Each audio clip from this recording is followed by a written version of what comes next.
Sir ನಮಸ್ತೆ. ನಮಸ್ತೆ. ಏನ್ ಸರ್ ಫೋನ್ ಸಿಗ್ತಾ ಇರ್ಲಿಲ್ಲ ಸ್ವಲ್ಪ ದಿನ. ಯಾರಮ್ಮ ನೀವು? ನಿಮಗ್ ಗೊತ್ತು, ನೀವು ಮಾತಾಡಿದೀರಾ ನೋಡಿ. ಅಯ್ಯೋ, ನಾನ್ ಕರ್ನಾಟಕದಲ್ಲಿರೋರು ಕಾಲ್ಬಾಗ ಜನರ ಹತ್ರ ಮಾತಾಡ್ಬಿಟ್ಟಿದ್ದೀನಿ. ಹೇಳಿ ಯಾರಂತ. ಕಾಲ್ ಬಗ ಮುಖಾಲ್ ಬಗಾನೆ ಮಾತಾಡಿದಿರಾ? ನಾನ್ ಸರ್ ಐಶ್ವರ್ಯ. ಐಶ್ವರ್ಯ ಹ್ಮ್ ನೆನಪಾಗ್ತಿಲ್ವಲ್ಲ ಯಾರಂತ. ಮರ್ತ್ ಬಿಟ್ಟಿದ್ದೀರಾ? ಹ್ಮ್ ಅದೇ ಸರ್, ನಮ್ದು ಒಂದ್ ಸ್ವಲ್ಪ ಕೇಸ್ ಬಗ್ಗೆ ಹೇಳ್ದೆ. ನೆನಪಾಗ್ತಿಲ್ಲ, ಹೇಳಿಮ್ಮ. ಹೋಗ್ಲಿ ಬಿಡಿ. ಹೇಗಿದ್ದೀರಾ ಸರ್? ಸೂಪರ್ಮ. ಆರಾಮ? ಆರಾಮ್. ನಾನು ಒಂದ್ಸಲ ಹೇಳಿದ್ನಲ್ಲ ಸರ್, ಮುಸ್ಲಿಮ್ಸ್ ಇಂದ ಹಿಂದೂ ಕನ್ವರ್ಟ್ ಆಗಿದ್ದೀನಿ ಅಂತ. ಅದ್ಯಾಕೆ ಅಷ್ಟು ನಿಧಾನ ಕೇಳ್ತಾ ಇದ್ದೀರಿ? ಎಲ್ಲ ಹೊರಗಡೆ ಜನ ಇದ್ದಾರೆ, ಅದಕ್ಕೆ. ಇಲ್ಲ ಯಾರಿಗೂ ಈಗ ಗೊತ್ತಿಲ್ಲ. ನನ್ನ ಹತ್ರ ರೆಕಾರ್ಡೇ ಆಗ್ತಿದೆ ಅಲ್ಲ. ಆಗ್ಲಿ ಬಿಡಿ, ಆದ್ರೆ ನಿಮ್ಮ ಹತ್ರ ಕಾಡಿದ್ರೆ ಏನ್ ತೊಂದ್ರೆ ಇಲ್ಲ. ನಾನ್ ಟೆಲಿಕಾಸ್ಟ್ ಮಾಡ್ತೀನಲ್ಲ. ಮಾಡಿ ಪರವಾಗಿಲ್ಲ. ಆದ್ರೆ ಅಷ್ಟು ಟ್ಯಾಲೆಂಟ್ ಇರೋರು ಇಲ್ಲ ನಮ್ಮ ಹಳ್ಳಿಲಿ. ಹಂಗಾದ್ರೆ ಪಕ್ಕದಲ್ಲಿರೋರು ಕೇಳಿಸ್ಕೋಬಾರ್ದು, ನಾಡಿನ ಜನ ಎಲ್ಲ ಕೇಳಿಸ್ಕೋಬಹುದು. ಅಂದ್ರೆ ಸೊಸೆ ಇದ್ದಾಳೆ, ಸೊಸೆ ವಿಷಯ ಹೇಳ್ತೀನಿ ಅದಕ್ಕೆ. ಬರ್ತೀನಿ, ಇಬ್ಬರನ್ನು ಕರ್ಕೊಂಡ್ ಬರೋಣ ಅಂತ ನನ್ನ ಆಸೆ. ನಿಮ್ಮ ಆಶೀರ್ವಾದ ತಗೋಬೇಕು ಅಂತ. ಅಯ್ಯೋ, ಏನ್ ನಿಮ್ ಆಶೀರ್ವಾದ ಮುಖಾಂತರ ಒಂದು ಟೆಲಿಕಾಸ್ಟ್ ಮಾಡ್ಬಿಟ್ರೆ ನಾಳೆ ದಿನ ಅವಳು ಮುಂದ್ ಮೋಸ ಮಾಡಕ್ಕಾಗಲ್ಲ, ನನ್ ಮಗನೂ ಮೋಸ ಮಾಡಕ್ಕಾಗಲ್ಲ, ನಾನು ಮೋಸ ಮಾಡಕ್ಕಾಗಲ್ಲ. ಅದಕ್ಕೆ ಅಲ್ಲೇ ನಿಮ್ ಮುಖಾಂತರನೇ ಒಟ್ಟಲ್ಲಿ ನನ್ಗೆ ಯಾರ್ಯಾರು ಹೆಂಗ್ ಯೂಸ್ ಮಾಡ್ಕೋಬೇಕು ಹಂಗ್ ಯೂಸ್ ಮಾಡ್ಕೊಳ್ತಾ ಇದೀರಿ. ಏನ್ ಗೊತ್ತಾ ಸರ್, ನೀವ್ ಇದೀರಾ ಅನ್ನೋ ಧೈರ್ಯ ಸರ್. ಎಷ್ಟೋ ಜನ ಏನ್ ಮಾಡ್ತಿದಾರ ಅಂತ ಹೇಳಿ ಅಂದ್ರೆ, ನನ್ಗೆ ಇತ್ತೀಚೆಗೆ ಗೊತ್ತಾಗ್ತಾ ಇರೋದು, ನನ್ ವಿಡಿಯೋ ತೋರ್ಸೋದು ಅವ್ರ ಹೆಂಡತಿಗೆ. ಸೊ ತೋರ್ಸೋದು, ನೋಡು ಅಲ್ಲಿ ಹೋಗ್ತೀನಿ ಅಂತ ಹೇಳೋದು, ಪ್ರಾಬ್ಲಮ್ ಸಾಲ್ವ್ ಮಾಡ್ಕೊಳ್ಳೋದು. ಬಟ್ ನನ್ನಿಂದ ಒಳ್ಳೇದಾಗ್ತದೆ ಅಂದಾಗ ಅದ್ ನನ್ ಖುಷಿ ವಿಚಾರ. ಹೌದು ಸರ್. ಸೊ ತೊಂದ್ರೆ ಇಲ್ಲ. ಬಟ್ ಏನಂದ್ರೆ ಕೆಲವೊಬ್ರು ಬಳಸ್ಕೊಳ್ತಾರೆ, ಏನು ಮಾಡಕ್ಕಾಗಲ್ಲ. ನೋವಾಗತ್ತೆ ಬಳಸ್ಕೊಂಡ್ರು ಅಂತ ಹೇಳಿ ಗೊತ್ತಾದಾಗ. ಸೊ ಇರ್ಲಿ, ತೊಂದ್ರೆ ಇಲ್ಲ. ಬನ್ನಿಮ್ಮ, ಬನ್ನಿ, ಸಿಗ್ತೀನಿ. ಅದಕ್ಕೆ ಕರ್ಕೊಂಡ್ ಬರೋಣ. ನಿಮ್ ಆಶೀರ್ವಾದ ನಿಮ್ ಮುಖಾಂತರಲ್ಲೇ ನಡೀಲಿ ಅಂತ ನಾನು ಆಶೀರ್ವಾದ ಮಾಡೋಷ್ಟು ದೊಡ್ಡ ಮನುಷ್ಯ ಅಲ್ಲಮ್ಮ.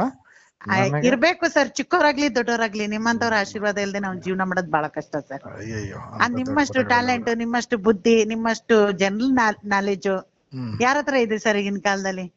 ನಿಜ ಹೇಳ್ತೀನಿ, ನಿಮ್ಮಲ್ಲಿರೋ ಬುದ್ಧಿ ಗಂಡಸರಲ್ಲಿ ಎಲ್ಲಾದ್ರಲ್ಲಿ ಒಂದ್ ಸ್ವಲ್ಪನಾದ್ರೂ ಇದ್ರೆ ಯಾರ ಮನೇಲಿ ಜಗಳ ಆಗ್ಲಿ, ಕೊಲೆ ಆಗ್ಲಿ ಏನೂ ನಡೆಯಲ್ಲ ಸರ್.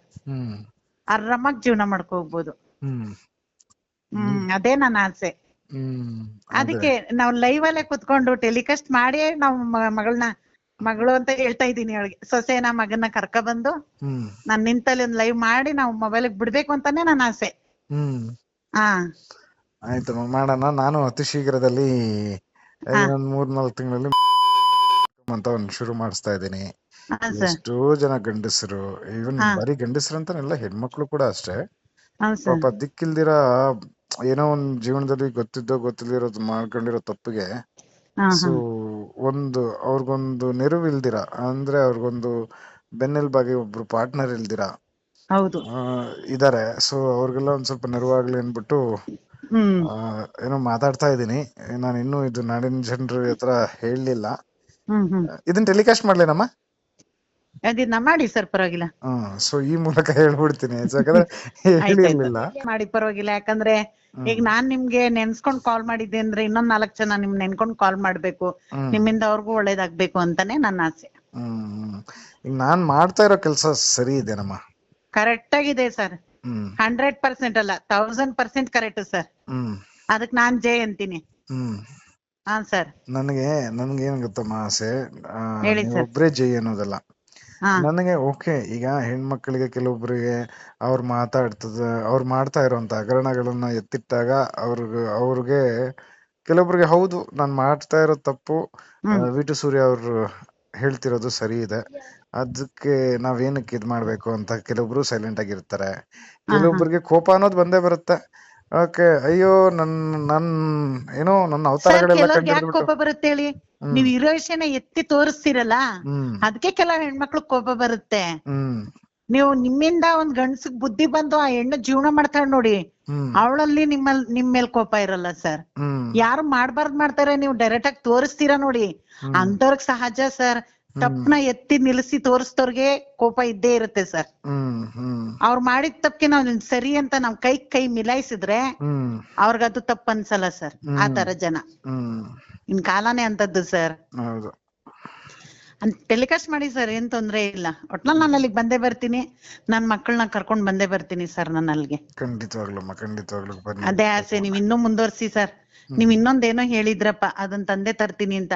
ಹೆಂಡತಿ ಮನೆ ಬಿಟ್ಟು ಹೋದ್ರ 3 ತಿಂಗಳು ಶಿಕ್ಷೆ ಆಗ್ಬೇಕು ಅಂತ ಹೇಳಿದ್ರಲ್ಲ, ಅದನ್ನೆಲ್ಲ ಬರ್ದಾಕಿದೀವಮ್ಮ. ಅದೆಲ್ಲ ಈ ಕಾನೂನು ಅಡಿಯಲ್ಲಿ ಏನೇನ್ ಮಾಡ್ಬೇಕು ಎಲ್ಲ ಮಾಡ್ತಾ ಇದ್ದೇನೆ ನಾನು. ಇನ್ನೊಂದೇನಂದ್ರೆ ನಾನ್ ಇವಾಗೆಲ್ಲ ಏನ್ ಮಾಡ್ತಾ ಇದ್ದೀನಿ ಎಲ್ಲ ಟ್ರೈಲರೇ.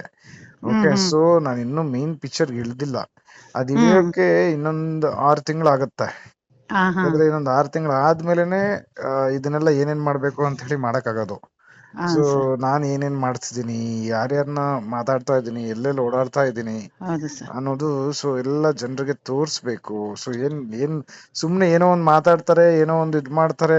ಈಗೆಲ್ಲ ಇದೆಲ್ಲ ಜಸ್ಟ್ ಓಕೆ, ನನ್ನಿಂದ ಎಷ್ಟೋ ಸಂಸಾರಗಳು ಒಂದಾಗ್ತಾ ಇದಾರೆ ಅನ್ನೋದು ಒಂದ್ ಕಡೆ ಖುಷಿ ಇದೆ. ಇನ್ನೊಂದ್ ಕಡೆ ಎಷ್ಟೋ ಗಂಡಸರಿಗೆ ಕಣ್ಣೀರ್ ಹೊರಿಸ್ತಾ ಇದ್ದೀನಿ ಅನ್ನೋದು ಖುಷಿ ಇದೆ. ಅದೇ ತರ ಹೆಣ್ಮಕ್ಳಿಗೂ ಎಷ್ಟೋ ಜನಕ್ಕೆ ನ್ಯಾಯ ಸಿಕ್ಕಿದೆ, ಅದು ಬೇರೆ ವಿಚಾರ. ಸಿಕ್ಕಿದೆ ಸರ್, ಹೌದೌದು, ನೋಡಿದೀನಿ. ಪ್ರತಿಯೊಂದ್ ವಿಡಿಯೋಸ್ ನಿಮ್ದು ಮಿಸ್ ಮಾಡಲ್ಲ ನಾನು.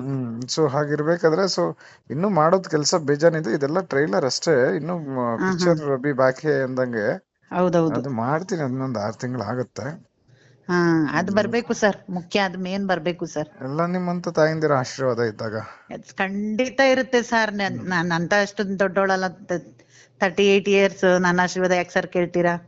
ಹೆಣ್ಣು ಹುಡ್ಗಿ ಅಣ್ಣನ್ಗೆ ಬಯಸೋದೇನಂದ್ರೆ ಒಳ್ಳೇದಾಗ್ಲಿ. ಅಲ್ಲ, ತಮ್ಮನ್ಗೆ. ಹಾಗಾದ್ರೆ ಆಶೀರ್ವಾದನೇ ಆಯ್ತು ಸರ್. ನನ್ನ ಆಶೀರ್ವಾದ ಇರ್ಲಿ ನಿಮ್ಗೆ, ತಮ್ಮನೇ ಆಗ್ಬೇಕು ನೀವು. ಸರಿ ಆಯ್ತಾ ಸರ್? ನೀವ್ ಮುಂದುವರಿರಿ ಸರ್, ನಿಮ್ ಬೆಂಬಲ ನಾವಿದ್ದೀವಿ.